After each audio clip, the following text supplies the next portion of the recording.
You go through tough times where, you seem to have issue after issue. Denmark was certainly one for us, and then when we got to Saint-Tropez, we wanted it all to be super clean. The first day we had an issue in the pod that needed to be repaired, and it took the whole day of practice racing to do that. So, the first time we were racing in anger was actually on day one in sort of 25 to 30 knots. I honestly would say that's the most extreme, not just SailGP racing, like any racing I've seen. It's a tight course. It was super shifty, and we had, between 15 and 30 knots.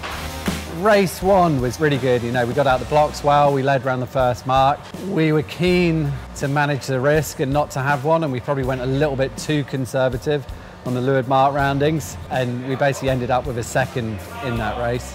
But that's a counter, that was a good start. The second race, we didn't get out the start quite so well.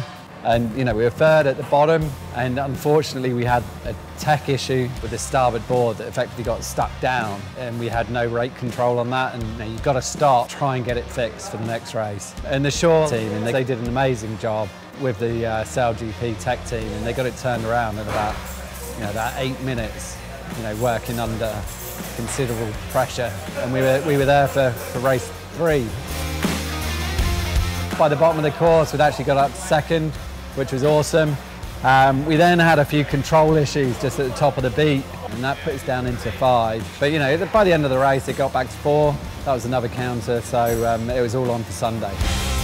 We were suddenly on the big wings. It was flat calm. It's like a mirror this morning.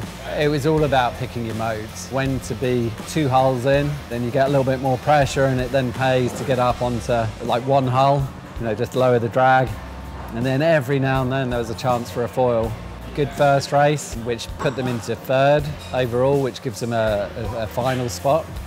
The second race was actually abandoned. The Canadians were just out of time. And then, final. It started well. They managed to lock New Zealand out a little bit, which forced them over. They were talking a lot about the Saint-Tropez shore side, but they just got tempted a little bit. As you look downwind to the right, they were seeing good pressure there. They didn't have the best of jibes, unfortunately. It's very tough in that conditions to nail the foil jibes.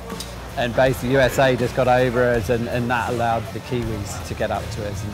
But 3rd's all right, we'll take that. It means we're 3rd overall now, so we're back in the mix, and we can build on this. Hopefully just keep getting stronger. It's a tough fleet, and everyone has their ups and downs, and you've got to keep plugging away.